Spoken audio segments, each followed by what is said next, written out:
Twin sister stole her fiancé. 5 years later at a party, they froze seeing her billionaire husband. At exactly 8:17 p.m., Ruth Hamilton stepped out of a black sedan worth more than every car in the Scarsdale Country Club parking lot combined. She wasn't supposed to be here. Not after what they did to her. Not after 5 years of silence. The valet's hand trembled as he took the keys, not because of the car, but because of the man who stepped out behind her. Charles Peterson. The Charles Peterson.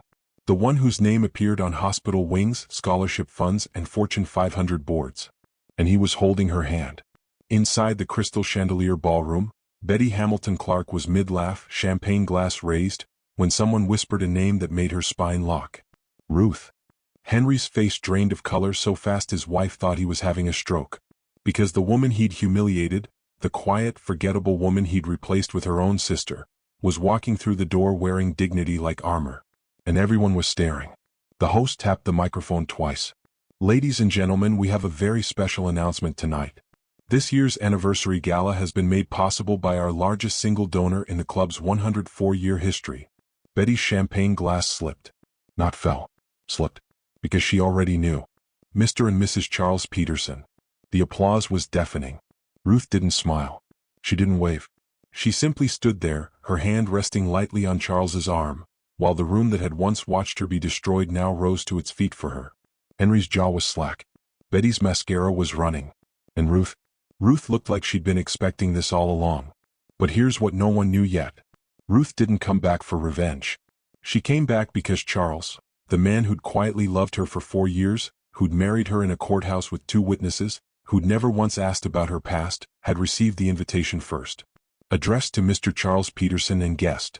Betty had no idea who she'd invited. Henry had no idea who was coming. And Ruth had simply said yes. Not because she needed them to see her win, but because she'd already won years ago in a Bronx walk-up, when she'd chosen herself over their approval. This was just the receipt. Drop a comment right now and tell us, where are you watching this from? And if you want to see how Ruth went from being erased to becoming unforgettable, hit subscribe. Because what happened before this night? That's the story that'll stay with you. Let's go back. To the beginning. To the night it all fell apart. At exactly 7:43 p.m., while champagne glasses were raised and everyone was smiling, Ruth Hamilton realized her life was over. Not in private. Not quietly. But in front of the very people who were supposed to protect her. The Scarsdale Country Club ballroom glittered like a jewelry box. All chandeliers and silk tablecloths and women in dresses that cost more than most people's monthly rent. Ruth stood near the back wall, her left hand resting on the edge of a chair, the diamond on her finger catching the light in small, sharp bursts. She wasn't smiling. She hadn't been smiling for 20 minutes. Henry was late. Not unusual. Henry Clark was always late. Meetings ran long, clients needed attention, ambition didn't keep office hours. Ruth had learned to accept it the way you accept weather. He was building something. She was supposed to understand. But tonight was different. Tonight was their engagement celebration.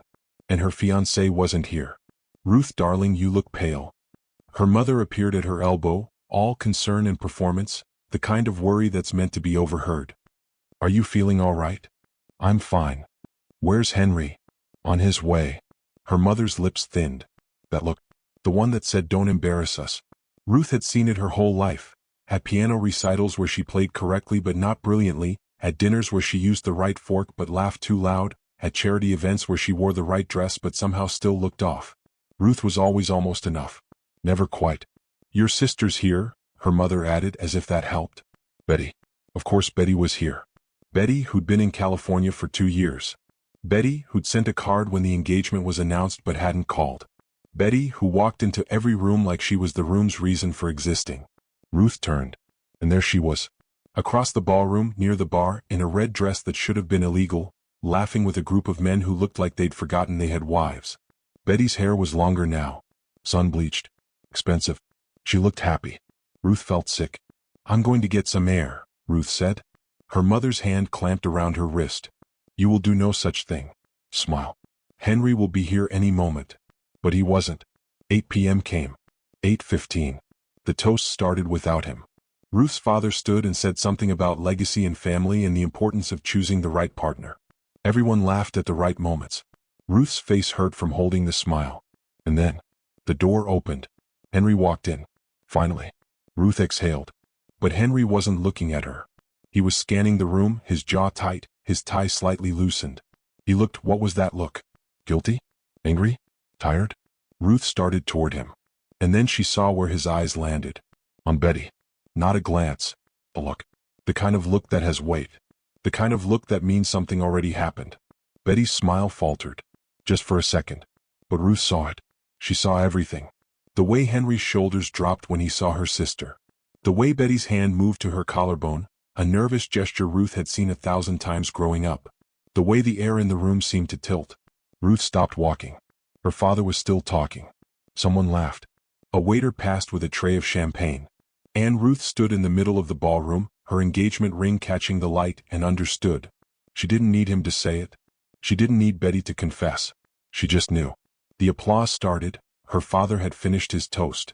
Everyone was clapping, smiling, celebrating a future that had already ended. Ruth turned. She walked toward the exit, her heels clicking on marble, her breath shallow and controlled. No one noticed. Why would they? The party was just getting started. If you've ever been blindsided like this, if you've ever stood in a room full of people and realized you were completely alone, stay with us. This one changes. Because what Ruth did next, most people wouldn't have the strength. And then Henry stood up, before Ruth could even ask where he'd been. 3 months earlier, Ruth Hamilton had been happy. Or at least she thought she was.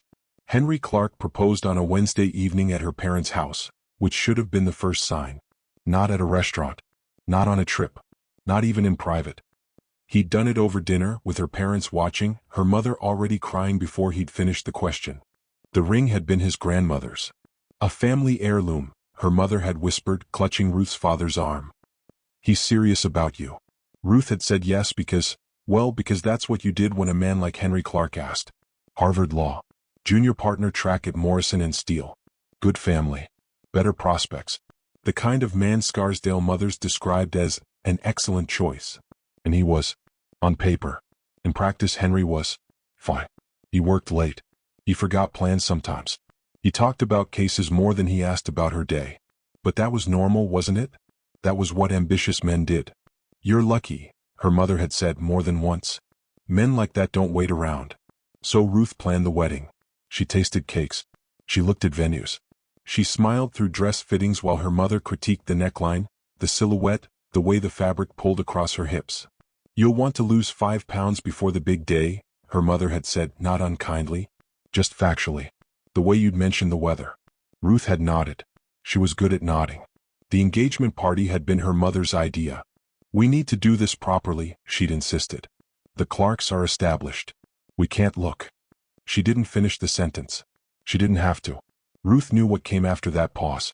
We can't look less than. So they planned the party. Sent the invitations. Ordered the champagne. Ruth had picked a dress. Ivory, modest, appropriate. Nothing that would draw too much attention. And then 2 weeks before the party, Betty called. Ruthie. Her sister's voice had been bright, breathless. Guess what? I'm coming home. Ruth's stomach had dropped. She didn't know why. That's great, she'd managed. I know. I've missed you so much. And I can't wait to meet Henry. Mom says he's perfect for you. There was something in the way Betty said perfect. Like she was trying the word out. Testing it. Ruth had ignored the feeling. Betty arrived 5 days before the party. She showed up at Sunday dinner with a tan and new highlights and stories about California that made everyone at the table lean in. Ruth sat across from her, watching her parents laugh at Betty's jokes, watching Henry, who'd been invited, who'd shown up late, who'd barely said 2 words to Ruth all evening, suddenly become animated. So you're in tech? Henry had asked.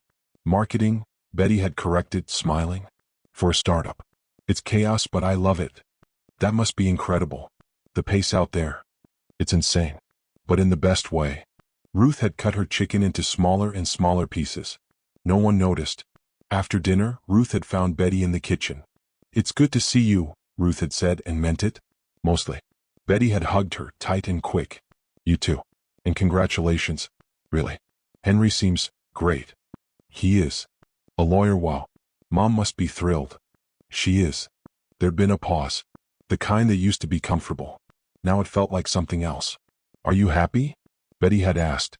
Ruth had smiled. Of course.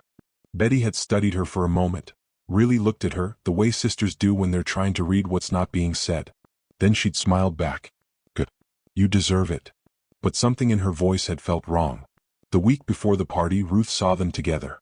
Not doing anything. Just together. She'd gone to Henry's office to drop off his dry cleaning. He'd asked her to, said he didn't have time, and when she'd walked into the lobby, she'd seen them through the glass conference room wall. Henry and Betty. Talking. Betty was laughing, her hand on the table between them, leaning forward the way she did when she was really engaged. Henry was smiling. Not his polite smile. His real one. The one Ruth hadn't seen in months. They didn't see her. Ruth had left the dry cleaning with the receptionist and walked back to her car. She'd sat in the parking lot for 20 minutes, telling herself it was nothing. They were just talking. Betty was friendly. Henry was polite. It was nothing. Have you ever felt something was wrong, but couldn't prove it? That instinct that everyone tells you to ignore? Ruth ignored it too. For exactly 4 more days. The night before the party, Henry didn't come to dinner. He'd promised. They were supposed to finalize the seating chart. His phone went straight to voicemail. Ruth called Betty. No answer. She told herself it was coincidence. She told herself a lot of things.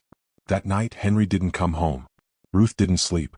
She lay in her childhood bedroom. She'd been staying at her parents' house the week before the party, something about tradition and preparation, and stared at the ceiling until the shapes in the dark started to look like answers. Henry hadn't come home. She'd called 6 times. Texted 4. Nothing.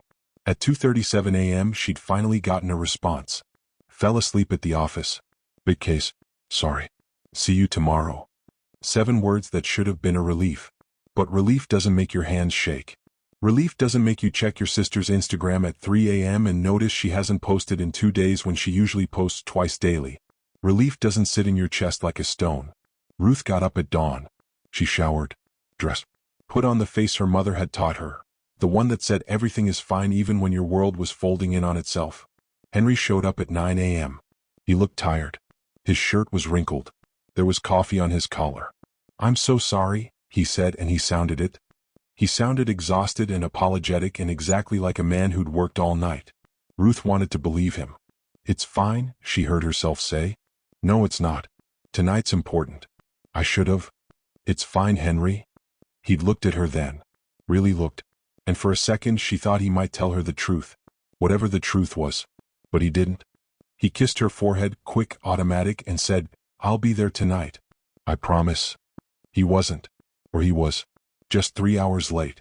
And when he finally walked into that ballroom, when Ruth saw where his eyes went first, when she watched Betty's face do that complicated thing faces do when they're caught, Ruth knew. She didn't need the details. She didn't need the timeline. She didn't need Henry to say, we need to talk, which is exactly what he said when he found her on the terrace 15 minutes after she'd walked out of her own engagement party. Ruth. She didn't turn around. Ruth, please. The January air was cold enough to hurt. She welcomed it. I need to explain. No, Ruth said quietly. You don't. It's not what you. Henry. She turned now. Looked at him. This man she was supposed to marry. This man she built a future around. Don't. His jaw worked. He looked young suddenly. Caught. It just happened, he said. For words that meant everything and nothing. When? Does it? When?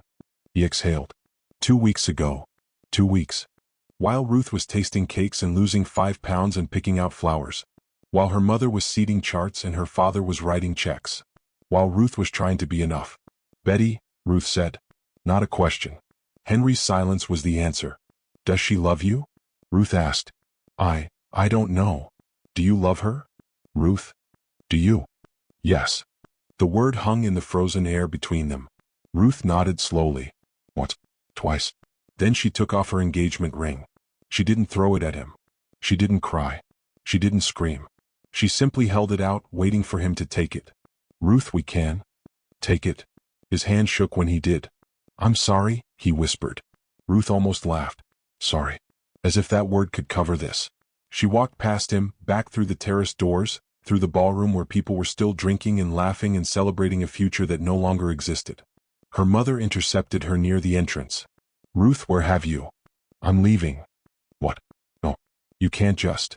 It's over, Mom. Her mother's face went through several expressions at once. Confusion. Anger. Panic. What do you mean it's over? Everyone is here. The Clarks are. Henry's in love with Betty. She said it clearly, calmly. Her mother's mouth opened. Close. You must be mistaken. I'm not. Betty wouldn't. She did. A long, horrible silence. Then, well, you must have done something to push him toward. Ruth felt something inside her snap. Not break. Snap. Clean and final. Goodbye, Mom.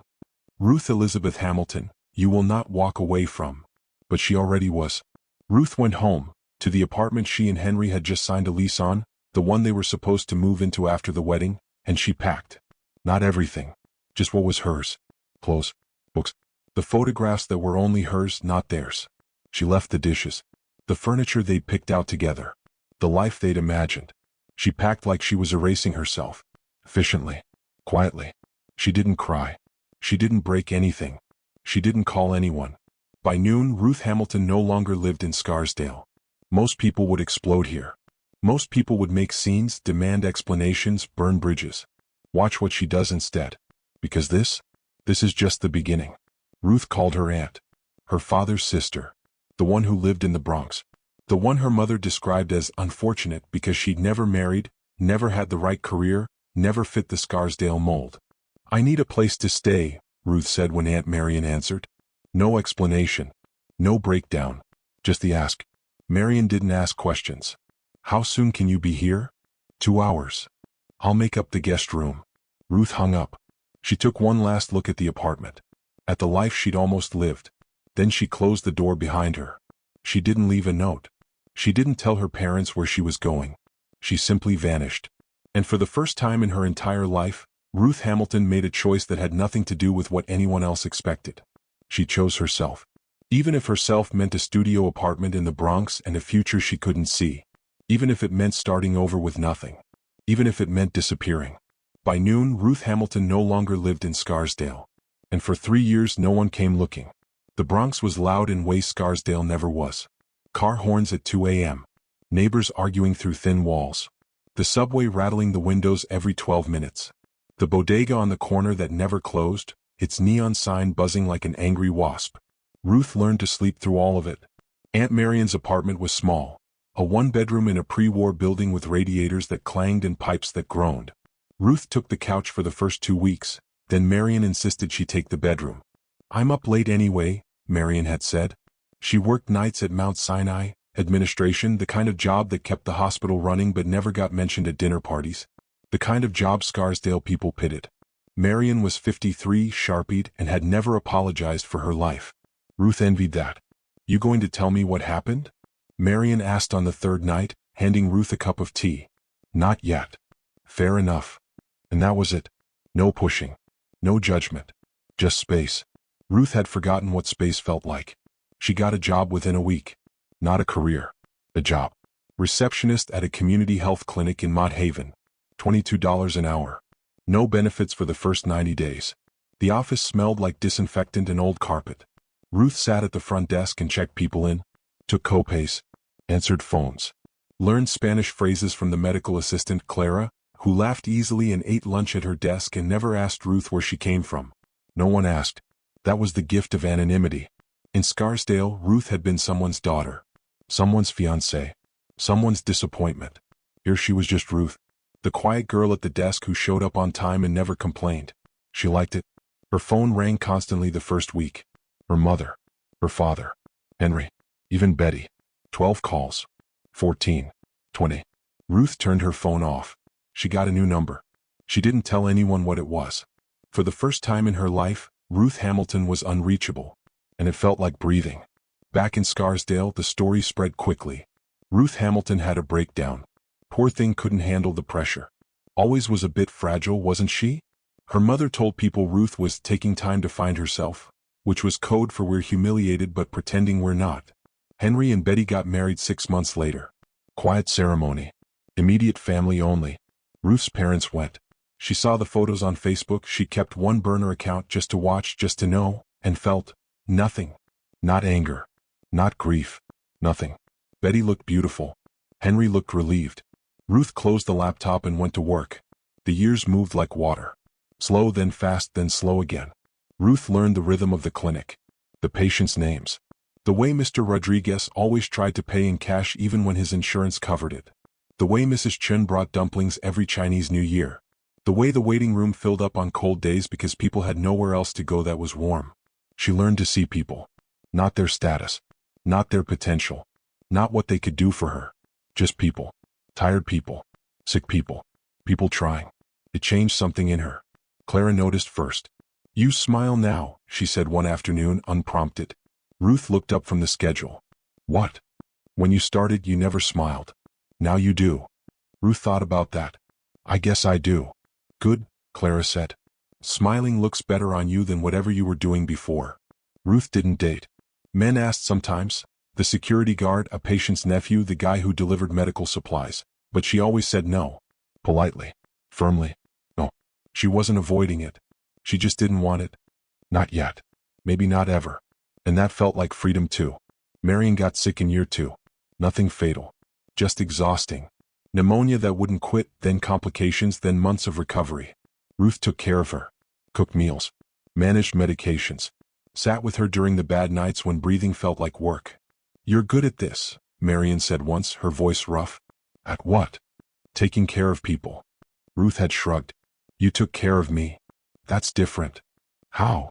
Marion had looked at her, really looked, and smiled. "You're tougher than you think, kid." Ruth hadn't felt tough. She'd felt tired.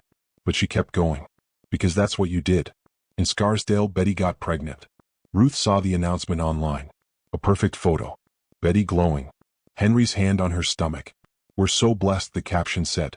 Ruth stared at it for a long time. Waiting to feel something. Jealousy. Rage. Regret. But all she felt was distant. Like watching a movie about people she used to know. She clicked away. She had bills to pay. By year 3, Ruth had been promoted. Office manager. It came with a small raise and a lot more responsibility. She didn't mind. She was good at systems. At organizing chaos. At making sure things ran smoothly even when they shouldn't. Dr. Patel, the clinic director, noticed. "You ever think about going back to school?" he asked one day. Ruth looked up, surprised. "For what?" "Healthcare administration. Social work. Something." "You're wasting your brain here." "I'm not wasting anything." "Ruth?" "I'm fine, Dr. Patel." "Really?" He'd studied her. Then nodded. "Okay. But when you're ready, I'll write you a recommendation." Ruth had smiled. "Thank you." She never asked for the recommendation. But she thought about it sometimes. Late at night, when the radiators clanged and the city hummed outside her window. Maybe. Someday. Maybe. What would you have done? Spoken up or walked away? Ruth chose silence. Not because she was weak, but because she was building something no one could see yet. For the first time in 3 years, no one was watching her. No one was judging. No one was waiting for her to fail or succeed. And in that invisibility, Ruth Hamilton became someone she actually liked. Someone who showed up. Someone who helped. Someone who didn't need applause. But then, in year 4, something changed. A man started coming to the clinic. Not as a patient. As a volunteer. And he kept looking at Ruth like he saw something in her that she'd forgotten was there. By year 4, Ruth had a routine. Wake at 6:15. Coffee, black, no sugar. She'd learned to drink it that way because it was faster, more efficient, one less thing to think about. Shower. Dress in clothes that had been washed so many times the fabric had gone soft and anonymous. Out the door by 7:10 to catch the express train. The clinic opened at 8. Ruth was always there by 7:45. She'd unlock the doors. Boot up the computers.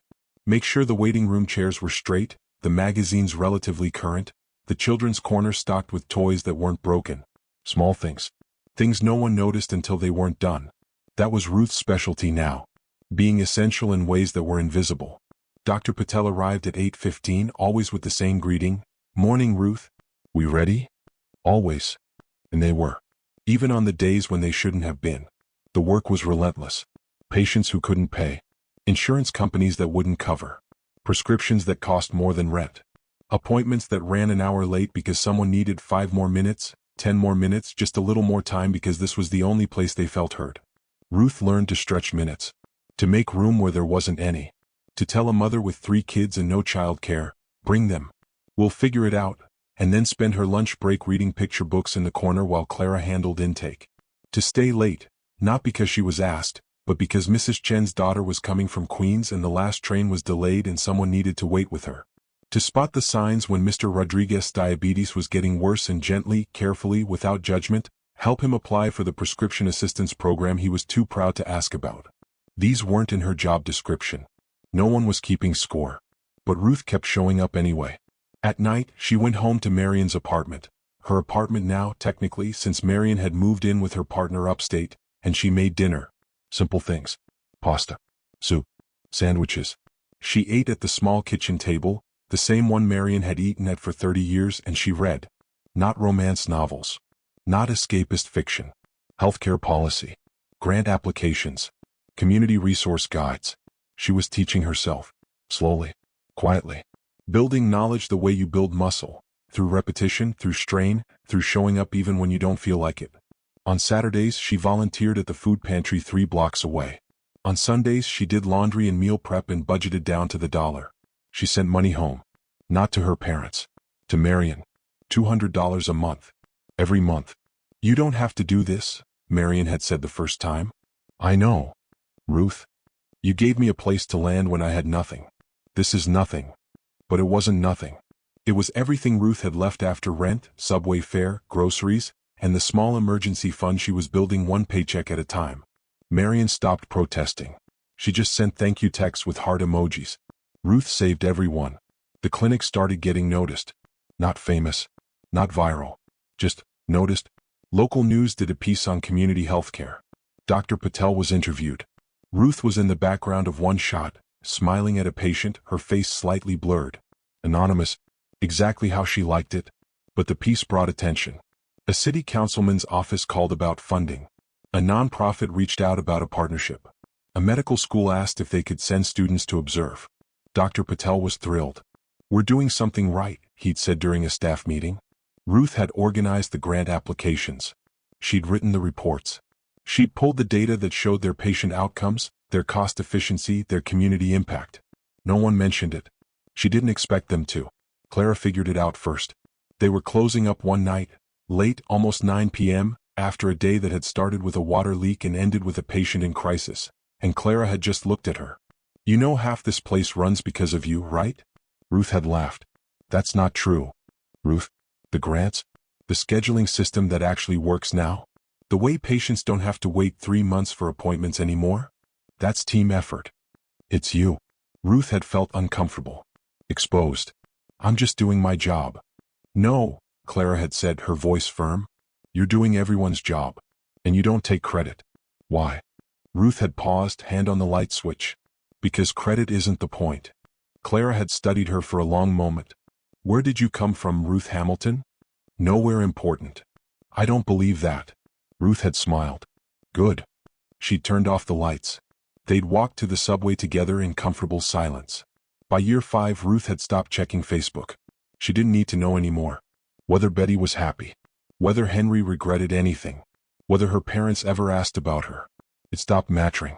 Not because she'd forgiven them, but because they'd become irrelevant. Characters in a story she'd stopped reading. She had a life now. Small. Unglamorous. Hers.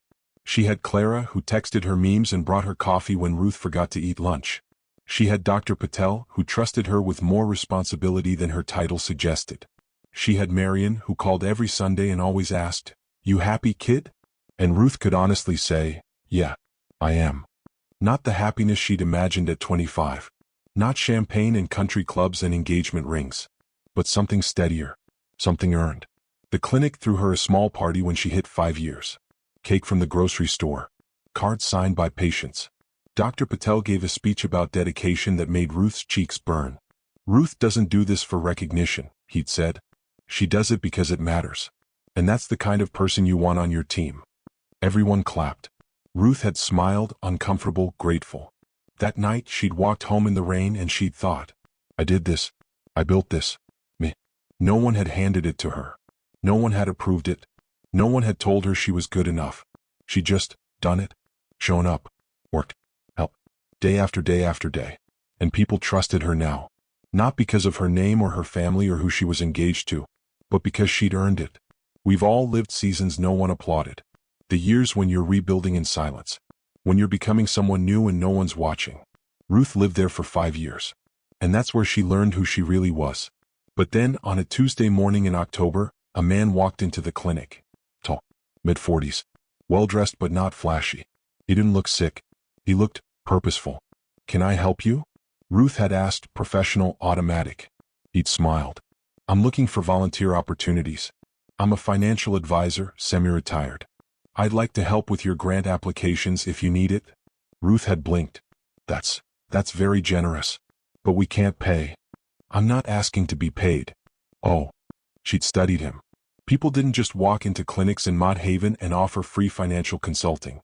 "Why here?" she'd asked. He'd looked around. At the waiting room. At the mothers with children.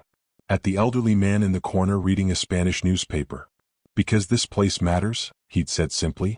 "And I'd like to help it keep going." Ruth had made him fill out a volunteer application. She checked his references. She'd been careful. But everything checked out. His name was Charles Peterson. And by year 5, people trusted Ruth, without knowing her name had once been worth something in a town she'd left behind. By year 5, people trusted her. Not because of where she came from, but because of who she'd become. And Charles Peterson was about to notice. Charles Peterson showed up every Tuesday and Thursday for 3 months before Ruth learned anything personal about him. He was punctual, quiet, efficient. He'd sit in the small office they'd cleared for him, really a storage closet with a desk and a lamp, and he'd review their financial statements, reorganize their grant applications, find funding opportunities Ruth hadn't known existed. He didn't ask for coffee. He didn't make small talk. He just worked. Dr. Patel loved him immediately. "This man is a gift from God," he'd said after Charles restructured their budget and found an extra $15,000 they hadn't realized was there. Ruth was more cautious. People who volunteered this much, this quietly, usually wanted something. She just hadn't figured out what yet. It was Clara who started asking questions. "Is he single?" Ruth looked up from the supply order she was reviewing. "What? Charles? Is he single?" "I have no idea." "You haven't asked?" "Why would I ask?" Clara had given her a look. "Ruth, he's here twice a week. He's attractive. He keeps looking at you." "He does not." "He absolutely does. Like, every time you walk past his office." Ruth felt her face heat. "You're imagining things." "I'm observant. There's a difference." But once Clara said it, Ruth noticed. The way Charles would glance up when she passed his door. The way he'd find reasons to ask her questions that he probably already knew the answers to. "Ruth, quick question about the demographics in this grant." "Ruth, do you have a minute to look at these numbers?" "Ruth, I'm wondering if you know who I should talk to about." Always professional. Never intrusive. But present. Ruth didn't know what to do with it. The shift happened in December. The clinic's boiler broke. Not sputtered. Not protested. Broke. It was 28 degrees outside, the waiting room was full, and Ruth was on the phone with 3 different repair companies, all of whom said they couldn't come until next week. She'd been on hold for 40 minutes when Charles appeared. "Problem?" he asked. Ruth had laughed, sharp, exhausted. "The boiler's dead. We have patients. I can't send them home. And apparently every HVAC company in the Bronx is booked solid." Charles had pulled out his phone. "Give me 5 minutes." "Charles, you don't have to." But he was already dialing. Ruth had listened, incredulous, as Charles spoke to someone in that calm, authoritative voice people used when they were accustomed to being listened to. "Yes, this is Charles Peterson. I need an emergency boiler repair at." "Ruth, what's the address?" She told him. "At that address. Within 2 hours. I understand you're booked. I'm asking you to make an exception." Pause. "I appreciate that. Bill the repair to the Peterson Foundation. We'll handle the cost. Thank you." He'd hung up. Ruth stared at him. "They'll be here in 90 minutes, Charles said. "What's the Peterson Foundation?" "Something I run. Don't worry about it." "Charles?" "Ruth." He'd looked at her directly. Kindly. "It's handled." The repair crew showed up in 73 minutes. The boiler was fixed by end of day. Ruth never saw a bill. She cornered him the next Tuesday. "I looked you up," she said without preamble. Charles had glanced up from his laptop. "Did you?"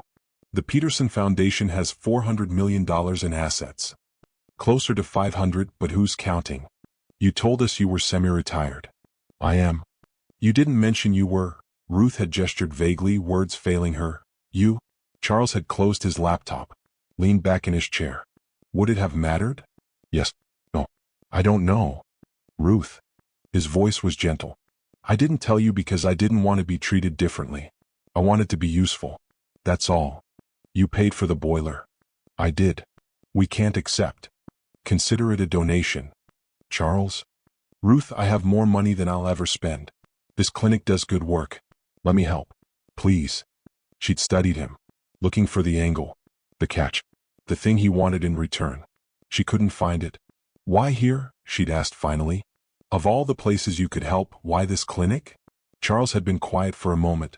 My daughter used to volunteer at a place like this. Before she died. The air had shifted. I'm so sorry, Ruth had whispered. Leukemia. She was 19. His voice was steady, but his eyes weren't. She used to tell me about the patients. How much it mattered that someone cared. After she passed, I needed to do something that would have made her proud. Ruth's throat had tightened. She'd be proud. I hope so. They'd looked at each other. Something had passed between them. Recognition, maybe. The kind that happens between people who've both survived something that changed them. After that, things were different. Not romantic. Not yet. Just easier. Charles started staying later, helping Ruth lock up. They'd walk to the subway together, talking about nothing important. The weather. The city.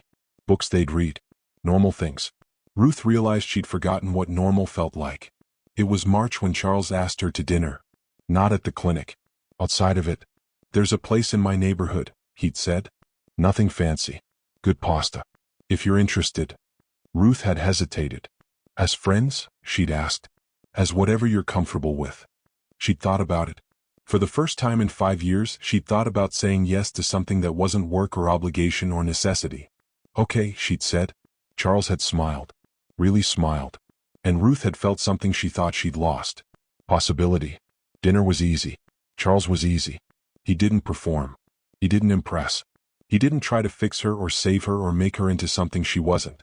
He just listened. When she talked about the clinic, he asked good questions. When she mentioned Marion, he laughed at the stories. When she accidentally mentioned Scarsdale, just the name in passing, and then went quiet, he didn't push. We all have places we've left behind, he'd said simply. Where's yours? Greenwich, Connecticut. I don't go back either. Ruth had looked at him then. This man who could have had anything, anyone, been anywhere. And he'd chosen here. A community clinic in the Bronx. Tuesday and Thursday mornings. Quiet work that no one applauded. Why are you really here, Charles? She'd asked. He'd considered the question. Because I was tired of spending money on things that didn't matter. And then I walked into your clinic and saw people doing work that did matter. And I wanted to be part of it. He paused. And because I met someone who reminded me what integrity looks like. Who? You, Ruth. Her breath had caught. You don't know me. I know you show up. I know you care. I know you don't take credit for things you should. His eyes were steady. I know enough. They dated for 6 months before Charles asked the question. Not in a restaurant. Not with a ring. In the clinic parking lot, after a particularly brutal 12-hour day. Marry me, he'd said. Ruth had stared at him. What? I'm 52 years old. I've been married before. It didn't work. I'm not interested in long engagements or perfect moments. I just know I want to spend my time with you. If you want that too, marry me. If you don't, we'll keep going as we are. No pressure. It should have been unromantic. It should have been too fast. But Ruth had looked at this man, this quiet, solid, honest man who asked for nothing and gave everything, and she'd realized something. She trusted him. Completely. Yes, she'd said. Charles had kissed her. Soft. Certain. Courthouse okay? Perfect. They got married 3 weeks later. Marion was there. Dr. Patel. Claire. No one else. Ruth wore a dress she already owned. Charles wore a suit from his closet. The judge pronounced them married in under 10 minutes. Afterward they got pizza. It was the best day of Ruth's life. This is where most stories turn loud. Notice how this one doesn't. No grand gestures. No dramatic declarations. Just two people who'd both learned what mattered. Choosing each other quietly. Ruth didn't tell anyone she was married. Not her parents. Not Betty. Not the people in Scarsdale who'd probably forgotten she existed. She simply lived her life. With a man who loved her without needing to prove it. In a city that had given her room to become someone new. Doing work that mattered more than recognition. For 2 years that was enough. And then the invitation arrived. The envelope was cream-colored. Expensive. The kind of paper that whispered money before you even opened it. Ruth found it in the mailbox on a Thursday afternoon, wedged between a coned bill and a grocery store circular. Her name was handwritten in perfect calligraphy. Ruth Hamilton. Not Peterson. Hamilton. Her maiden name. Her old name. The name she'd left in Scarsdale 7 years ago. Ruth's hands went cold. She didn't open it immediately. She carried it upstairs. Set it on the kitchen counter. Stared at it while she made tea she didn't drink. Charles came home an hour later, found her still standing there. "What's wrong?" he asked, setting down his briefcase. Ruth pointed at the envelope. Charles picked it up. Studied the handwriting. "You know who it's from?" "Yes." "Do you want to open it?" "No." "Okay." He'd set it back down. No pressure. No curiosity. Just respect. That was Charles. But Ruth's eyes kept drifting to it. She opened it at 11 p.m. Charles was reading in bed. Ruth sat at the kitchen table, the envelope in front of her like evidence.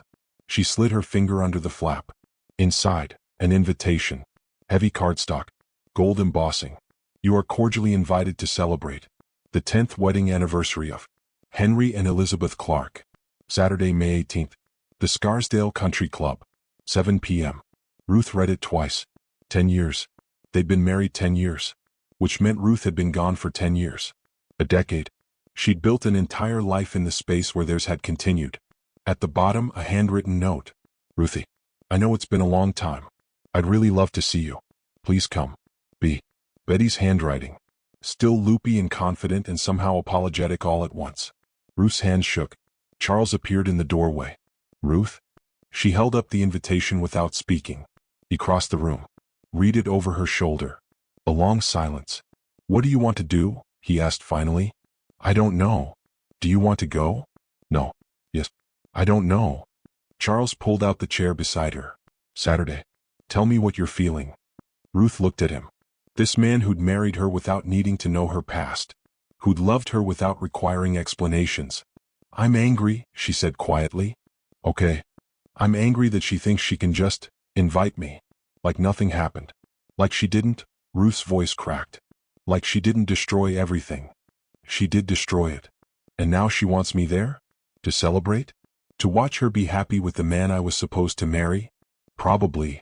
Ruth laughed, bitter, sharp. "Why would I go?" "I don't know. Why would you?" She looked down at the invitation. At Betty's handwriting. At the words, "I'd really love to see you." "I don't know," Ruth whispered. She didn't respond for 3 days. The invitation sat on the counter. Ruth went to work. Came home. Made dinner. But her mind kept circling back. Please come. What did Betty want? Forgiveness? Closure? To prove she'd won? Ruth couldn't figure it out. Clara noticed at work. "You okay? You've been weird." "I'm fine." "Ruth. My sister invited me to her anniversary party." Clara's eyebrows shot up. The sister? Ruth had told Clara the basics once, late one night after too much wine and too many questions. Not everything. Just enough. "Yeah. That's sister." "And you're going?" "I don't know." "What does Charles say?" "That it's my choice." Clara had snorted. "Of course he does. He's annoyingly perfect." She paused. "Do you want to go?" "No." "Then don't." "But what if—" Ruth stopped. "What if what?" "What if I need to?" Clara had studied her. "For closure?" "Maybe." "Ruth, you don't need their permission to move on. You already moved on. You have a whole life they know nothing about." "I know. So why go back?"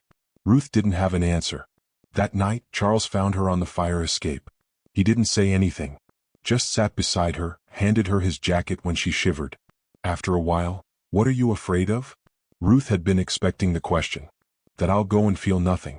That they'll be happy and I'll be fine and it'll mean the last 10 years didn't matter. Or I'll go and fall apart. And they'll see that they still have power over me." "Those are both fears about them," Charles said gently. "What about you? What do you need?" Ruth thought about that. What did she need? Not revenge. She'd stopped wanting that years ago. Not forgiveness. She didn't owe them that. Not closure. She'd already closed that door. So what? "I need to show up as who I am now," she said slowly. "Not who I was when I left." "Can you do that?" "I don't know." Charles took her hand. "If you go, I'm going with you." Ruth turned to look at him. "Charles? I'm not asking. I'm telling you. If you walk into that room, I'm walking in with you. You don't have to." I know. His eyes were steady, certain. And Ruth realized something. She wasn't the same woman who'd left Scarsdale in pieces. She'd rebuilt herself. She had a marriage that was real. Work that mattered. A life she'd earned. Betty and Henry had nothing to do with any of it. Going back wouldn't change that. It would just prove it. Ruth RSVP'd the next morning. 2 guests. Mr. and Mrs. Charles Peterson. She didn't include a note. Didn't explain. Just checked the box and sent it back. She didn't go back for revenge. So why go at all? Because sometimes you need to stand in the room that broke you and prove, to yourself, that you're not broken anymore. Sometimes closure isn't about them. It's about you. Ruth RSVP'd yes. And for the first time since she'd opened that invitation, she felt calm. Not excited. Not nervous. Just ready.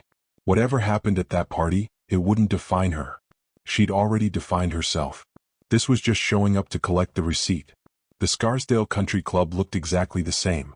Ruth had forgotten that about money, how it preserved things. Kept them frozen in amber while the rest of the world moved forward. The same marble columns at the entrance. The same manicured hedges. The same valet stand where young men in bow ties took keys from people who treated them like furniture. Charles pulled up in his Audi, not the sedan, the modest one, but the one he drove when he needed to blend in at events like this. It was still worth more than most people's annual salary, but it wasn't the car that made the valet's eyes widen. It was the way Charles moved. That particular confidence that comes from never having to prove anything. He handed over the keys, came around to Ruth's door and offered his hand. She took it. Her dress was simple. Black. Elegant. Nothing that screamed for attention. She'd learned that from the Bronx, how to be present without performing. But her shoes were Louboutin. A gift from Charles who'd said, if you're walking into a battlefield, wear good armor. The red soles felt like war paint. Inside, the ballroom glittered. Crystal chandeliers. White roses. Gold accents everywhere. Betty had always loved gold. The room was already full. Scarsdale's elite, dressed in their finest, holding champagne glasses like weapons of social proof. Ruth recognized faces. Her mother's bridge partner. Henry's old law firm colleagues. The women who'd once pitted her at charity luncheons. No one recognized her. Not yet. She changed too much. Posture. Presence. The way she held space. 7 years of not apologizing for existing had rewritten her body language. Charles kept his hand on the small of her back. Light. Steady. A reminder. I'm here.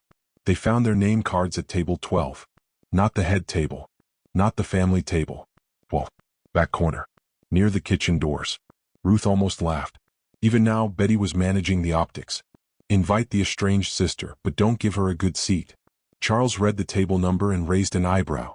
Diplomatic. She always was. They didn't sit. Not yet. Ruth wanted to see the room first. Wanted to acclimate. Wanted to be ready when... Ruth? The voice came from behind her. Female. Hesitant. Ruth turned. Her mother stood 3 feet away, champagne glass frozen halfway to her lips. She looked older. More fragile. The kind of aging that happens when you've spent years maintaining appearances instead of living. Mom, Ruth said evenly. Her mother's eyes were doing complicated mathematics. Taking in Ruth's dress. Her posture. The man beside her. The ring on Ruth's finger that cost more than the one Ruth had given back 10 years ago. I didn't know you'd come, her mother said finally. Betty invited me. Yes, she said she did. But I didn't think. Her mother trailed off, then seemed to remember her manners. You look well. Thank you. Pause. Her mother's eyes slid to Charles.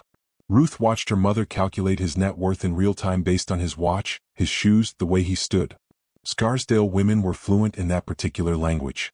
Mom, this is my husband, Charles Peterson. Charles, this is my mother, Margaret Hamilton. Husband. Ruth watched the word land. Her mother's expression flickered through 6 emotions in 2 seconds. You're married? 6 years now. I didn't know. No, Ruth said simply. You wouldn't. Charles extended his hand. Mrs. Hamilton. Pleasure to meet you. Her mother shook it automatically, still processing. Peterson, she repeated. Charles Peterson. Are you related to the Peterson Foundation?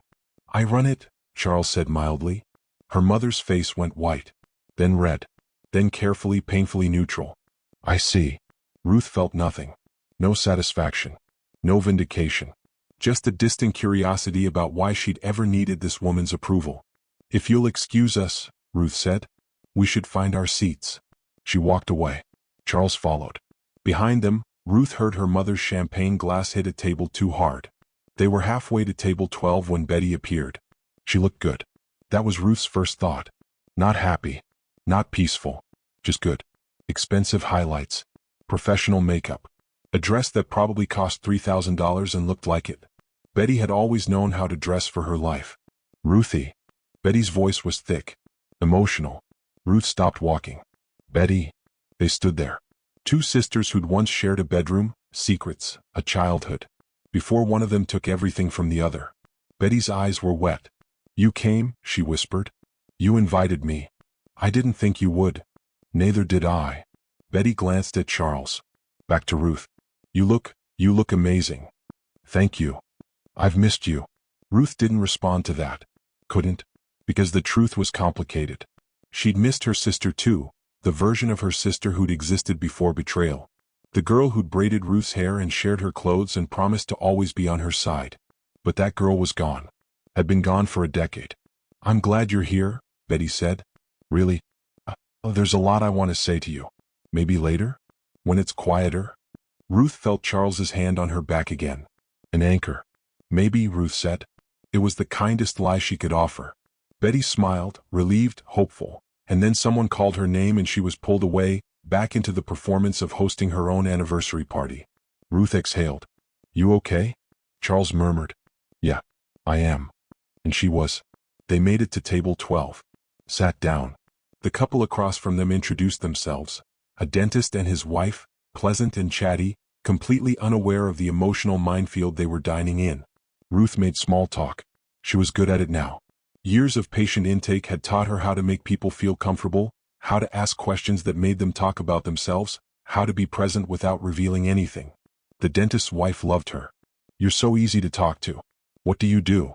"I work in healthcare administration," Ruth said. "True enough." "Oh, how wonderful." "Where?" "A community clinic in the Bronx." The woman's smile froze for just a second. That Scarsdale pause. The one that said, "Oh, you're one of those people. That must be rewarding," she said carefully. "It is," Ruth said.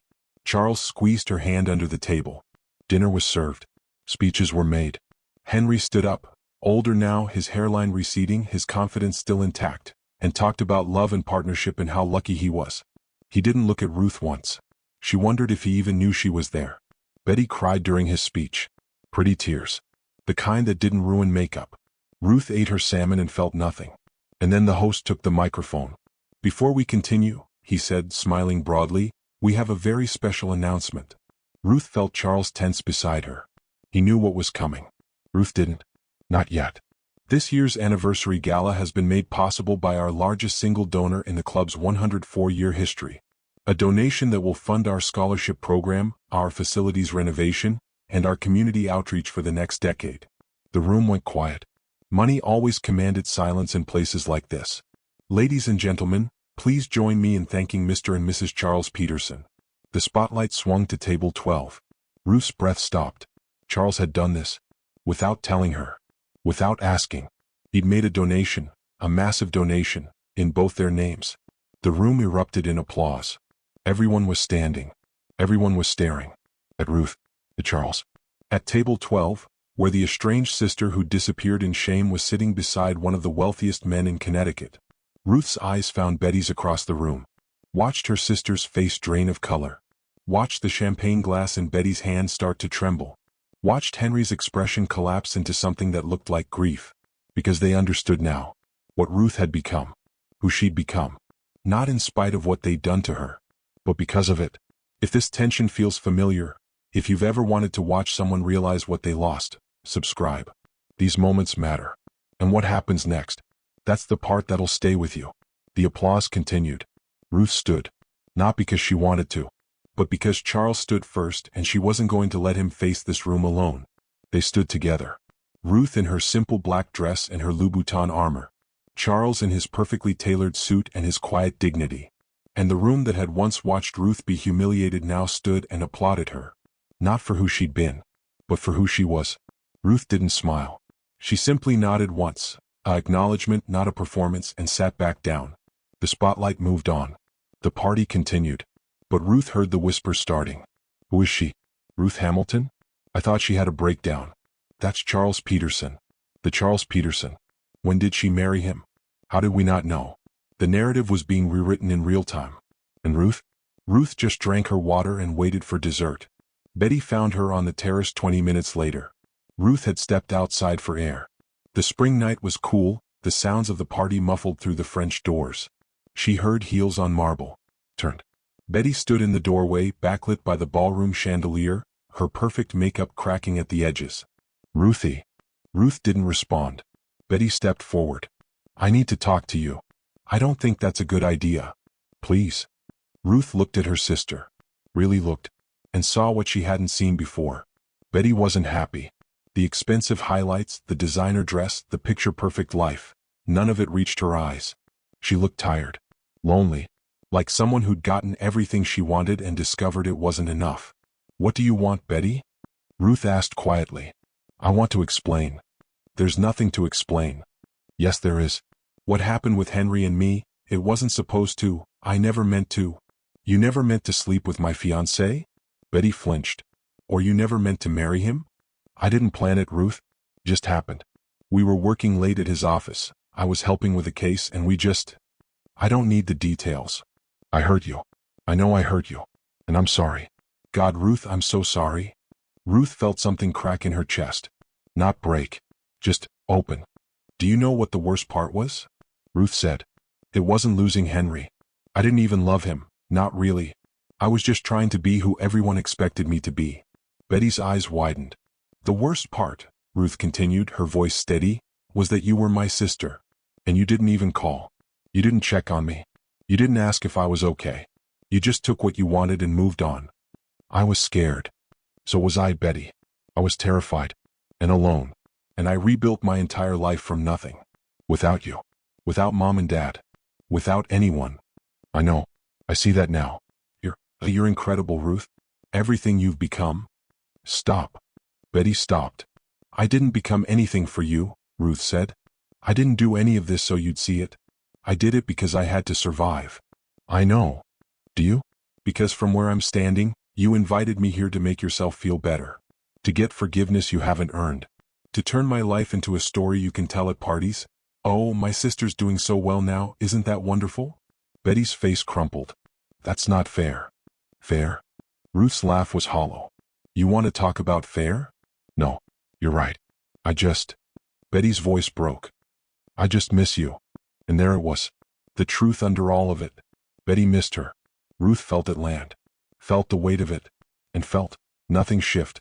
Because missing someone wasn't the same as making amends. And Ruth didn't owe her forgiveness just because Betty finally felt guilty.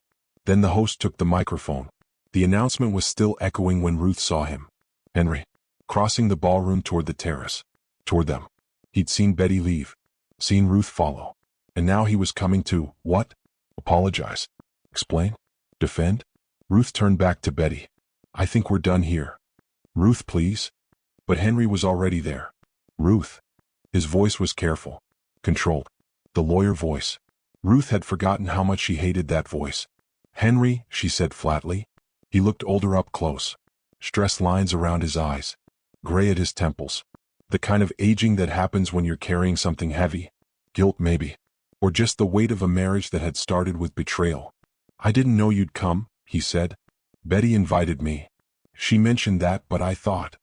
You thought I'd stay away. I thought it might be too painful. Ruth almost laughed. For who? Henry's jaw tightened. Betty stepped forward. Henry, not now. No, let him talk, Ruth said. She looked at Henry. What did you want to say to me? He'd clearly prepared a speech. Ruth could see it in the way he straightened his shoulders. Cleared his throat. I wanted to say I'm sorry. For how things ended. For hurting you. For not handling it better. Handling it better, Ruth repeated. I was a coward. I should have told you before. Before you proposed to my sister? Henry flinched. Before the engagement party, he corrected. I should have ended things cleanly. Instead, I humiliated you. That wasn't fair. Ruth stared at him. This man she'd almost married.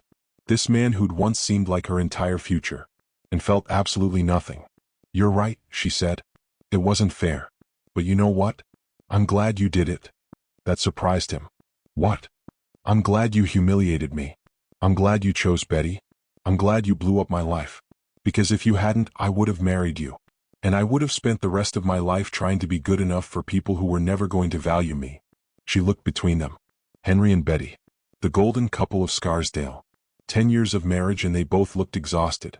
Are you happy? Ruth asked. The question hung in the air. Betty's eyes filled. Ruth? It's a simple question. Are you happy? Silence. Henry and Betty looked at each other. That look. The one that said, don't answer that. We have a good life, Henry said finally. That's not what I asked. More silence. Ruth nodded slowly. That's what I thought. She turned to leave. Betty grabbed her arm. Ruth, wait. Let me go, Betty. I want to fix this. Please, tell me how to fix this. Ruth looked down at her sister's hand on her arm. Then at her sister's face. Betty was crying now. Mascara running. Desperation clear. She wanted absolution. She wanted Ruth to say it's okay. She wanted to be forgiven so she could stop feeling guilty. Ruth gently removed Betty's hand. You can't fix it, she said quietly. And I don't need you to. I'm not angry anymore, Betty. I'm just done. What does that mean? It means I don't hate you. I don't wish you harm. I just don't want you in my life. Betty's face shattered. That's not fair. It's fair, Ruth said. It's the fairest thing I've ever done. You made your choice 10 years ago. This is mine. She walked past them, back through the French doors, into the ballroom where people were still whispering, still staring. Charles was waiting by their table. He took one look at her face and understood. Ready? He asked. Yes. They walked toward the exit together. Ruth's mother intercepted them halfway across the room. Ruth, wait. No, Mom. We need to talk. No, we don't. Her mother's voice sharpened. Don't be dramatic. This is a family matter. I don't have a family, Ruth said clearly. Not anymore. I have a husband. I have a life. I have work that matters. But I don't have this. She gestured around the room. The chandeliers. The champagne. The people who'd watched her be destroyed and done nothing. I don't want this. Her mother's face went hard. You always were ungrateful. Ruth smiled then. Not bitter. Not angry. Just free. Yeah, she said. I guess I was. Bye, Mom. She walked away. For the second time. But this time she wasn't running. She was choosing. The valet brought the car around. Charles tipped him generously and opened Ruth's door. She slid in. Kicked off her Louboutins. Exhaled. Charles got in the driver's seat. Started the engine. But he didn't pull away. You okay? He asked. Ruth looked back at the country club. At the marble columns. The perfect hedges. The life she'd almost lived. Betty was standing in the entrance now, watching them leave. She looked small. Lost. Ruth felt a flicker of something. Not pity. Not forgiveness. Just release. Yeah, Ruth said. I'm okay. Charles pulled out of the parking lot. They drove in silence for a while. Then Ruth started laughing. Not hysterical. Not broken. Just genuine, surprised laughter. What? Charles asked, smiling. You donated $500,000 just to make a point. I donated $500,000 because the scholarship program does good work, Charles corrected. The timing was just fortunate. Ruth looked at him. This man who'd loved her without needing her to be anyone but herself. Thank you, she said. For what? For coming with me. For being you. Charles reached over and took her hand. Always. Some call this winning. Others call it restraint. What do you think? Did Ruth do the right thing? Because there's one more conversation that needs to happen. And this one is just for her. They drove back to the Bronx. To the apartment Ruth had lived in for 7 years. The one with the radiators that clanged and the neighbors who argued and the bodega that never closed. To the life she'd built from nothing. And when they got there, Ruth stood on the sidewalk for a moment, looking up at the building. Charles came to stand beside her. You know we can afford something nicer, he said. It was an old conversation. I know. But you like it here. I like what it represents. Which is? Ruth thought about that. That I don't need permission to take up space anymore. Charles kissed her temple. No, he said softly. You don't. They went inside. Home. To the life that was real. Not perfect. Not performative. Just real. And Ruth realized something. She'd won. Not because she'd shown up at that party. Not because Charles had written a check. Not because Betty and Henry looked miserable, but because she'd walked away from Scarsdale 7 years ago with nothing, and built everything that mattered. And no amount of champagne or chandeliers or apologies could touch that. Some doors don't close loudly. They simply stop being doors you need to walk through. Ruth didn't sleep that night. Not because she was upset. Because she was awake. Really awake. For the first time in years, maybe. She lay in bed next to Charles, who was sleeping soundly, the way people do when they're not carrying anyone else's trauma, and she thought about the girl she'd been. 25 years old. Engaged. Trying so hard to be good enough. That girl was gone. Ruth had spent 7 years grieving her, protecting her memory, carrying her wounds like evidence. But tonight, standing in that ballroom watching Betty cry and Henry deflect and her mother perform, Ruth had let her go. Not with anger. Not with forgiveness. Just with acknowledgement. You did your best. And it's over now. In the morning, Ruth's phone showed 7 missed calls from her mother. 3 from Betty. 1 from a number she didn't recognize but suspected was Henry. Ruth deleted the voicemails without listening. She wasn't being cruel. She was being clear. There was a difference. At 2 p.m., Betty called from a new number. Ruth almost didn't answer, but something made her pick up. Ruth. Betty's voice was thick. Please don't hang up. Ruth waited. I wanted to say I'm sorry. Again. And I know that's not enough. It's not, Ruth said quietly. But I appreciate you saying it. Can we ever? No, Betty. Silence. I don't hate you, Ruth continued. I don't wish you harm. But every time I look at you, I'll remember what you took from me. And I can't do that. I won't. What if I? There's no what if. This is my boundary. I'm not angry anymore. But I don't want a relationship with you. Not now. Maybe not ever. Betty's voice broke. That's not fair. Fair would have been you not sleeping with my fiancé, Ruth said, her voice steady.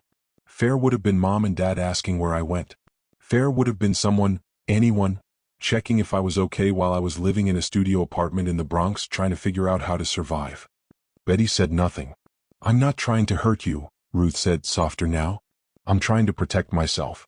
That's all I've ever been trying to do. I understand. Do you? I'm trying to. Ruth believed her. Not enough to change her mind, but enough to soften the edges. I hope you find what you're looking for, Betty. I really do. But you're not going to find it in me forgiving you. That's your work to do, not mine. Okay, Betty whispered. Okay. Goodbye, Betty.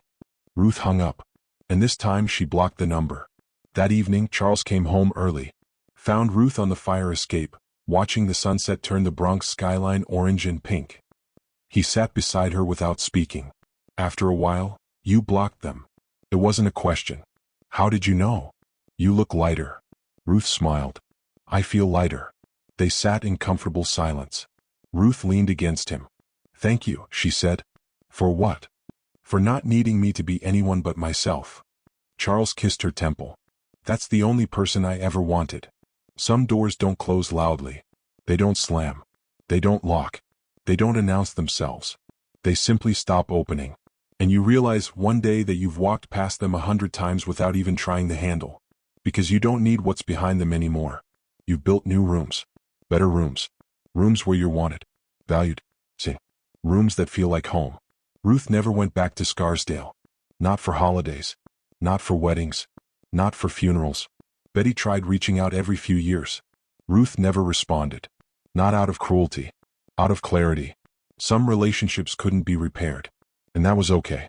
20 years later, someone would ask Ruth, do you ever regret walking away from your family? And Ruth would pause. Consider the question honestly. No, she'd say. I don't regret walking away from people who made me feel small. I regret that I waited so long to do it. She'd gesture around the clinic. At Clara, at Dr. Patel, at Charles, at the patients whose lives had intersected with hers in ways that mattered.